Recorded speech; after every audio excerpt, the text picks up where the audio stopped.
In this video, I'm going to show you how you can create unlimited Facebook accounts without providing your original phone number and email address. The method is very simple, but do watch the full video to understand the complete procedure. So let's jump to the video. As you can see right now that I am on the sign up page of Facebook. So click on create new Facebook account option. Click on next.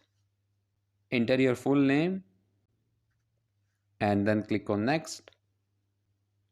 Enter your date of birth now and again click on next. Select your gender and click on next.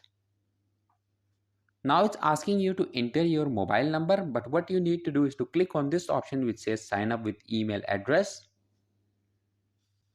Now in order to get the new email address, you need to open your internet browser and in the search bar you need to type TEMP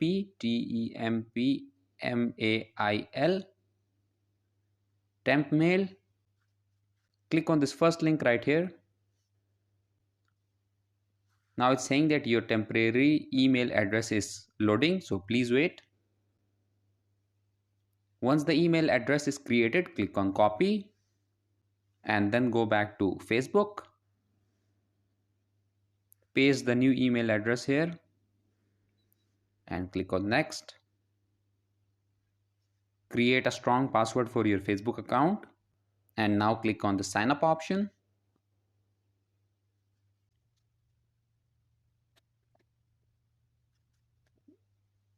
Now an OTP code is sent to the new email address. So in order to get that OTP, you need to open your internet browser again. Scroll down and in this inbox section, you will see your OTP code which is 78818. So go back to Facebook and paste the OTP there. Click on confirm. And that's it. After this, your account will be created. So that was it for this video and I'll see you guys in the next one. Peace out.